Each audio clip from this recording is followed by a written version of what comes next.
not a thing. You know that, right? Cancel. The word cancel to me on social media is the funniest thing ever. I almost threw my phone when he flicked that baby's little hand. I treat my pets with more respect than that. Nay's Hannah, better known as 17 Diapers mom, has become one of the hottest and most controversial figures in the parenting influencer world. Her rise to fame was nothing short of rapid, with fans flocking to her relatable content about the chaotic life of motherhood. What started as a relatable look into the ups and downs of raising young kids quickly made her a symbol of imperfection in an Instagram world full of perfectly curated lives. But now, her once beloved image is unraveling. Kids flinch. People flinch. It's a natural reaction. But the way that he flinched was a little concerning. Do you guys not have real problems? Or jobs? Or school? Or family? Or kids? Or responsibilities? He burned himself. Why is your immediate reaction have to pick your child up and run his hand under cold water? And it's not just the messy diapers causing a stir. It's the serious allegations that have left fans and critics divided.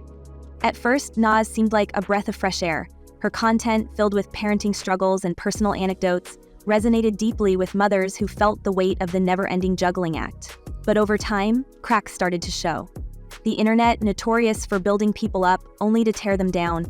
Are you okay? I would have taken off my own jacket, my own coat, and put it on my child. Like, I get you saying $35 for a child's coat is too much, but you still had options as a mother. Sorry, but I can't spend $35 on a toddler jacket. We know you're all out here making money on TikTok with your videos, but you won't spend $35 on a coat so your child is not freezing in 8-degree weather?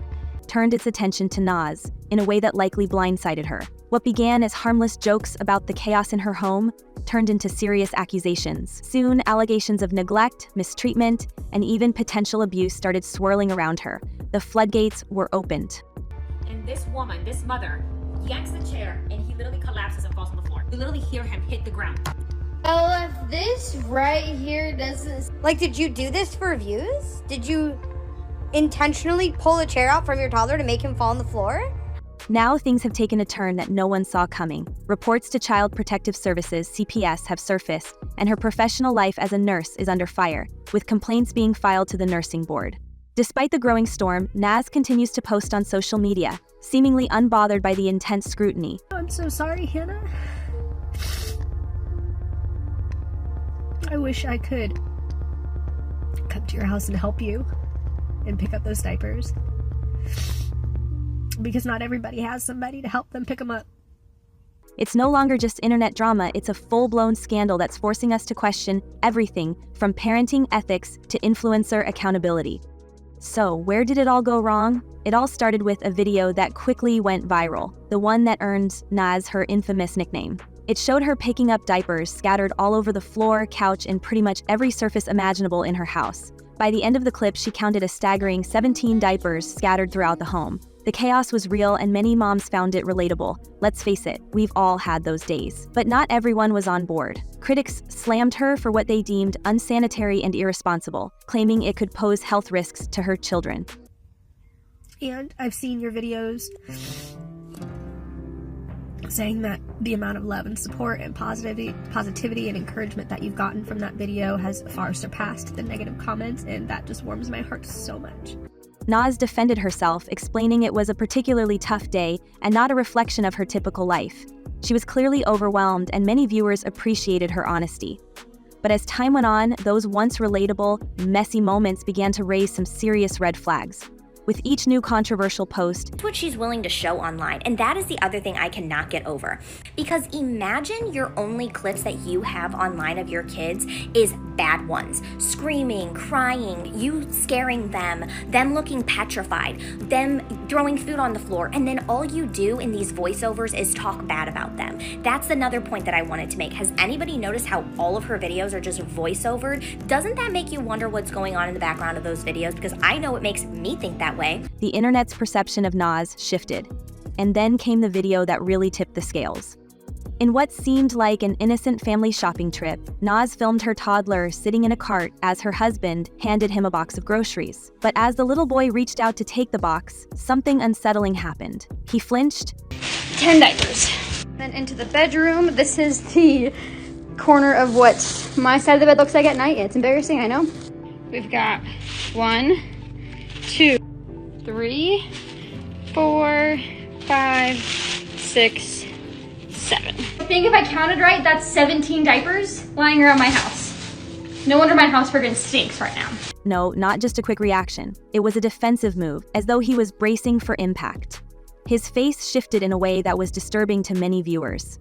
It wasn't just a startled reaction. It looked like the child had been conditioned to expect something bad. The video exploded across social media, sparking outrage and widespread speculation. I've been solo parenting for the last 24 hours, so we're gonna see how many dirty diapers we have just lying around with 2 kids. I promise you, I'm not even exaggerating, this has only been 24 hours. So I'm counting just 4 diapers right here on the coffee table.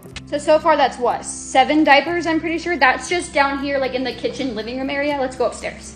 I already know this is gonna be so bad. What did it mean? What was really going on in that household? The video has become a point of intense debate, with some defending Nas and others wondering if there's more to the story. Whether it's a case of bad parenting or something more sinister, one thing's for sure, the world is watching, and Nas Hannah's rise to fame has taken a very dark turn. Was that child being mistreated? Was he afraid of his father? Then I saw the video of the child flinching in the grocery store when the dad tried to hand him the ice cream. Delicious, and I feel like at this point they're just a Vegas tradition for us. In fact, my husband and I went to Vegas on our honeymoon in 2020. And I got the biggest pit because, like I said in the comments, like that was a completely benign situation. It's giving, the kid often doesn't see it coming. But she's literally letting us watch it with our own eyeballs. It's scary. The questions came pouring in, and so did the wild theories. Nas Hannah quickly deleted the now infamous flinch video, but the damage had already been done. The internet had exploded and there was no turning back. Once something hits social media, it's there to stay, and this clip was no exception. But here's where things get even more unsettling. For many, this wasn't just a one-off incident. It felt like part of a troubling pattern that had been quietly building across Hannah's content.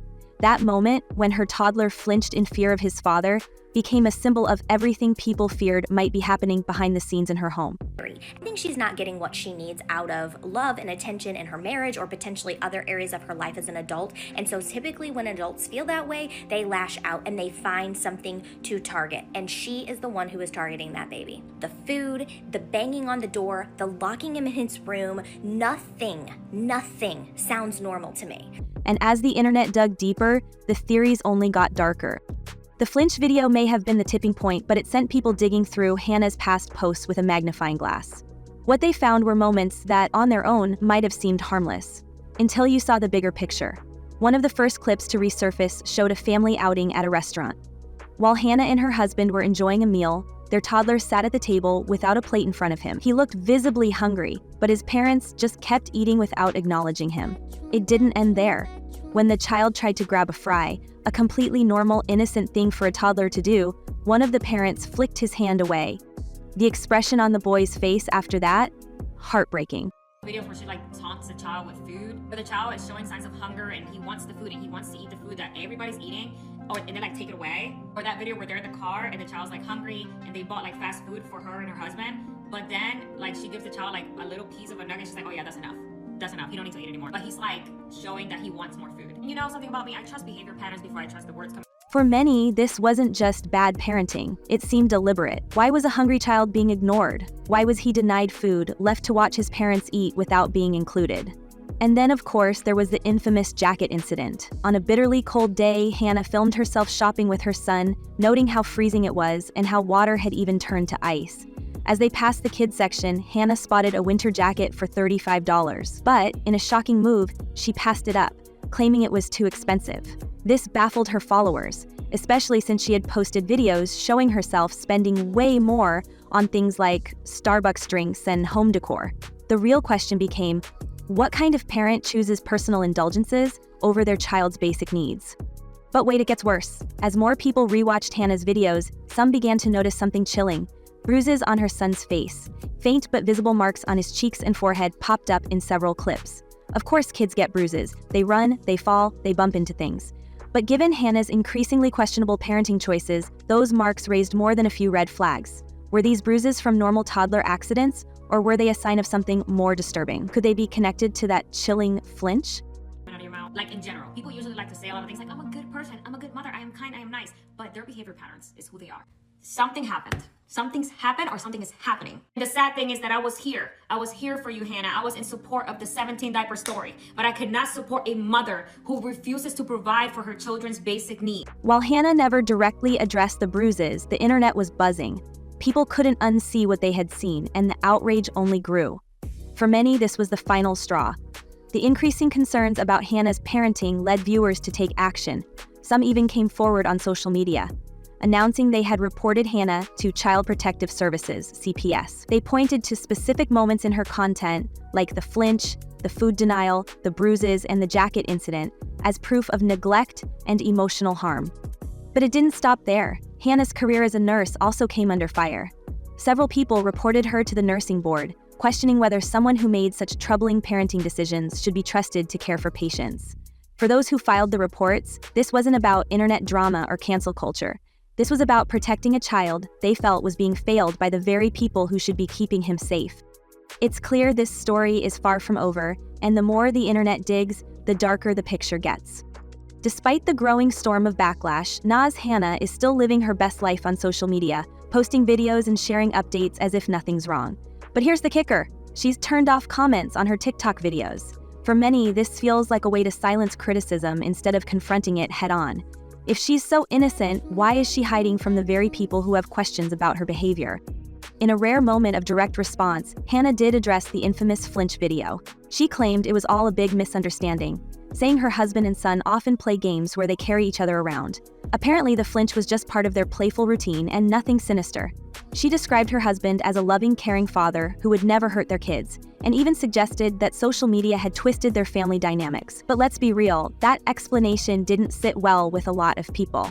The flinch didn't look playful, it looked like a defensive reflex, and her refusal to address the bruises, the jacket incident, and other questionable moments left viewers feeling like she wasn't taking responsibility for anything. Starts the video by saying, yeah, it feels like 8 degrees outside. Cut to her son outside in a hoodie. Go to Walmart to get him a winter coat and $35 is too much? What are you talking about? Out here trying lobster rolls and ordering herself new chairs to nurse in, and her son doesn't have a winter coat? She goes on to say that he is not allowed to spit out food or turn heads to food. What they make is what he's going to eat at 18 months old.